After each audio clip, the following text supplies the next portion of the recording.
በጠዋት ተነስታችሁ የሚያምር ቀን እያሳለፋችሁ አፕወርክን ድንገት ስትከፍቱት የምትወዱት ካምፓኒ አብሬው ብሰራው የምትሉት ካምፓኒ ጆብ ፖስት አውጥቷል። ለዛውም ኤግዛክትሊ ከእናንተ ጋር ፊት የሚያደርግ ጆብ ፖስት ነው።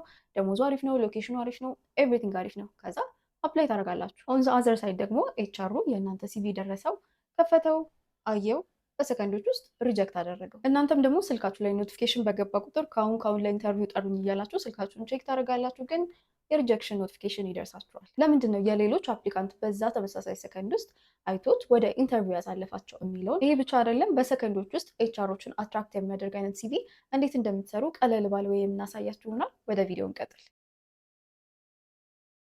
ከእውነታው ስንጀምር ሪክሩተሮች ወይም ኤችአሮች ረዥም ጊዜ ወስደው ቁጭ ብለው የሁሉንም አፕሊካንት ሲቪ ኢንዲቴል የሚያዩበት ታይም የላቸውም። ምክንያቱም ለአንድ ጆብ ፖስት እንኳን ምን ያህል አፕሊካንት እንደሚገባ እናውቃለን አይደለም?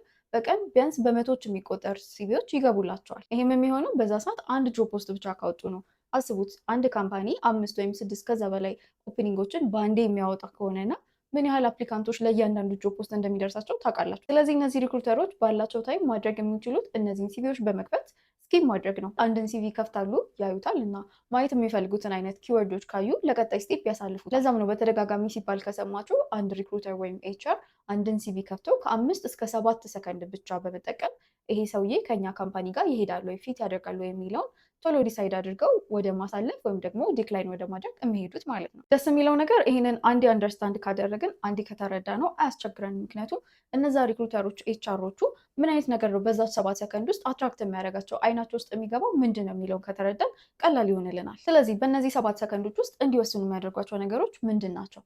ዋናነት 3 ናቸው። የመጀመሪያው ጆብ ታይትላችሁ ነው። ሲቪያችሁ ላይ የምታስገቡት ጆብ ታይትል ወይም ደግሞ የእናንተ የፖዚሽናችሁ ዲስክሪፕሽን እነሱ ከሚፈልጉት ጆብ ፖስቱን ካወጡት ጋር ፊት ማድረግ መቻል አለበት። ለምሳሌ እነሱ እንፈልጋለን ብለው ፖስት ያደረጉት ጆብ ዲስክሪፕሽን ላይ ኦር ጆብ ፖስት ላይ ሴልስ ማናጀር እንፈልጋለን የሚል ከሆነና የእናንተ ሲቪ ላይ ያለው ታይትል ደግሞ ሴልስ ኤክዚኪዩቲቭ የሚል ከሆነ ይሄ አንድ ኢንዱስትሪ ላይ ያለ ፊት የሚያደርግ አይነት ዲስክሪፕሽን ነው አይደለ? ወይም ደግሞ ፊት የሚያደርግ ጆብ ታይትል ነው። ስለዚህ ይሄ ከነሱ ጋር ፊት ያደርጋል፣ የማሳለፍ ፕሮባቢሊቲያቸው ከፍ ያለ ነው። ለምሳሌ ለዚሁ ጆብ ፖስት ሴልስ ማናጀር ለሚለው እናንተ ጁኒየር አካውንታንት የሚል ከሆነ ፊት አያደርግም አይደለም? ወይም ደግሞ አንድ ኢንዱስትሪ ላይ ያልሆኑ ጆብ ታይትሎች ናቸው። ስለዚህ ወደፊት የማለፍ ወይም ደግሞ እናንተን ፒክ የማድረግ ሲቪያቸውን ሞር ዲቴል የማየት ፕሮባቢሊቲያቸው ዝቅ ያለ ነው። ለዛም ነው ጆብ ታይትላችሁ በደንብ ፊት ያደርግ ይመሳሰል የሚባለው ማለት ነው። በሁለተኛነት ደግሞ በስራችሁ በከሪራችሁ ፕሮግረስ ማየት ይፈልጋሉ። እንበልና አንድ ሰው ስራ የጀመረው እንደ አካውንታንት ነው። አዘ ጁኒየር አካውንታንት ስራ ጀምሮ አንድ ካምፓኒ ላይ ለተከታታይ 5 ዓመታት ከዛ ፖዚሽን ሳይቀየር ወይም ደግሞ ፕሮግረስ ሳያደርግ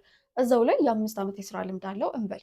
ሌላ ሁለተኛ ሰው ደግሞ የ5 ዓመት የስራ ልምድ ኖሮት ነገር ግን የጀመረው እንደ ኢንተርን ጀምሮ ከዛ ጁኒየር አካውንታንት ከዛ ኢንተርሚዲየት እያለ ወደ ሲኒየር ፖዚሽን አልፎ ተመሳሳይ 5 ዓመት ሁለቱም የስራ ልምድ አላቸው አይደለም። ነገር ግን ፕሮግረስ የሚያሳየው የትኛው ነው? ሁለተኛው ነው አይደለም። ይህም ማለት ያ ሰው በነዛ አመቶች ውስጥ የተለያዩ ፖዚሽን ላይ ሰርቷል፣ የተለያዩ ሪስፖንሲቢሊቲዎችን ቻሌንጆችን ተቀብሎ ሰርቷል የሚለው ያሳያቸው። ለዛም ነው ከሶስቱ ዋና ፋክተሮች መሀል ሁለተኛ ነው ብለን የምናስበው። በሶስተኛነት ደግሞ ፕሩፍ ኦፍ ሪዛልትን ማየት ይፈልጋሉ።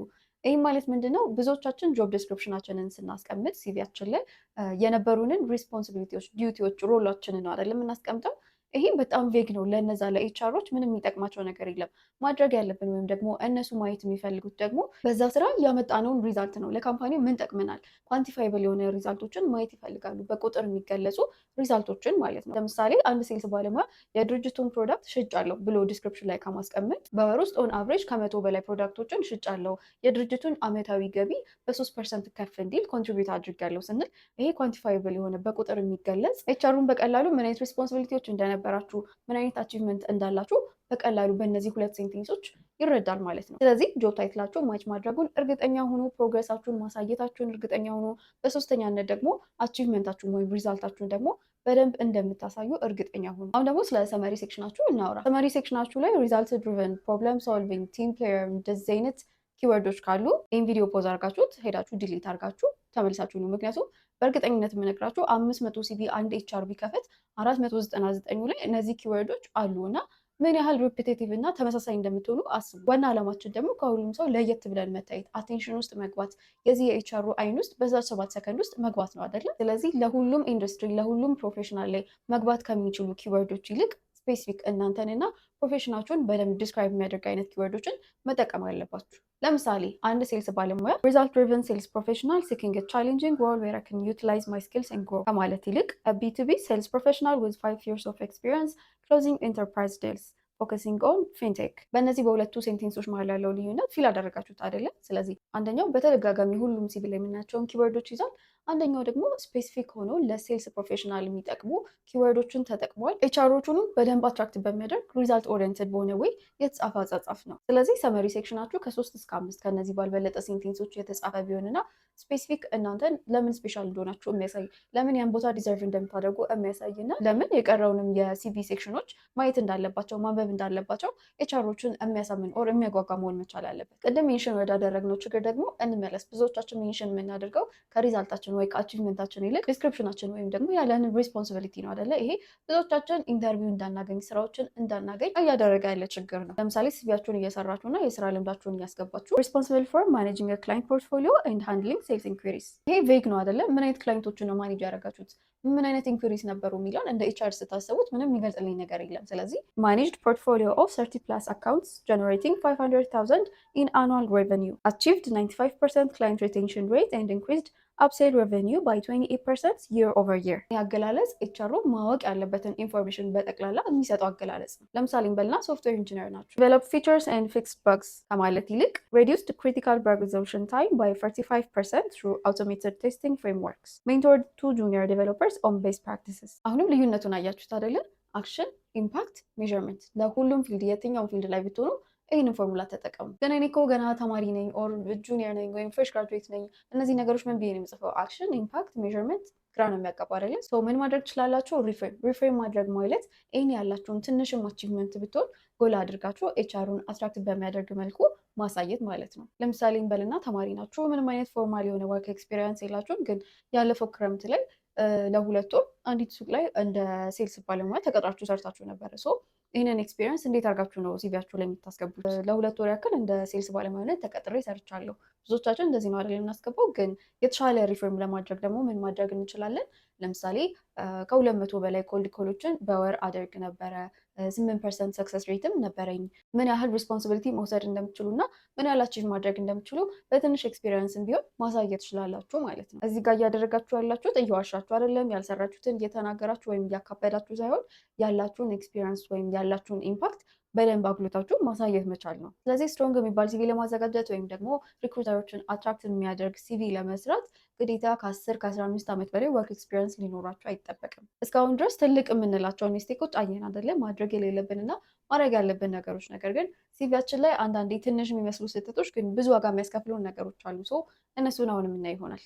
የመጀመሪያው የሲቪያችን እርዝመት ነው። ስታንዳርድ የሚባለው ሲቪ አንድ ገጽ ነው። ፕሬሳይስ የሆነች ኤቭሪ ኢንፎርሜሽን ስለእናንተ መናገር የሚችል ምንም አይነት አላስፈላጊ ኢንፎርሜሽኖች፣ ኢሬሌቫንት ነገሮች የሌሉበት ፕሬሳይስ ኤንድ ፕሮፌሽናል የሆነች ቅልብጭ ያለች አንድ ፔጅ ሲቪ ሊኖራችሁ ይገባል። ነገር ግን ይሄ ከአንድ ፔጅ በላይ ሊሆን ወይም ደግሞ አንድ ገጽ ከግማሽ ኦር 2 ገጽ መሆን የሚችለው ምን ሲሆን ነው? ከ10 ዓመት ከ15 ዓመት በላይ ወርክ ኤክስፒሪየንስ ሲኖረን ኢትስ ኦኬ። ወይም ደግሞ አካዳሚክ እና ሪሰርች ታይፕ ኦፍ ፕሮፌሽን ላይ ከሆነ ያለ ነው ብዙ ጊዜ ተቀባይነት አለው። ካልሆነ ግን ከአንድ ገጽ ባይበልጥ ይመረጣል። በሁለተኛነት ደግሞ ኢንኮንሲስተንሲ ሲታይ ነው። ለምሳሌ አንድ ጆብ ኤክስፒሪየንሳችንን ሜንሽን ስናደርግ ጊዜውን ወይም ታይም ዱሬሽኑን አስቀምጠን ሁለተኛው ላይ ደግሞ ካላስቀመጥ ወይም ደግሞ ስኪል ሴክሽናችን ላይ ስንዘረዝር ቡሌትድ ፖይንት አድርገን እየዘረዘርን ከነበር እና ሌላ ሴክሽን ላይ ቡሌትድ አድርገን ማንጠቀም ከሆነ አሁንም እዚህ ጋር ኢንኮንሲስተንሲ ያሳያል። ስለዚህ እነዚህ አይነት ስሞል ዲቴይሎች ላይ መጠንቀቅ ይኖርብናል። ሌላኛው ትንሽ የሚመስል ስህተት ደግሞ ለእይታ የሚረብሹ አይነት ፎንቶችን መጠቀም፣ ከለሮችን መጠቀም። ፎንት ሳይዛችን ስታንዳርድ ከሆነው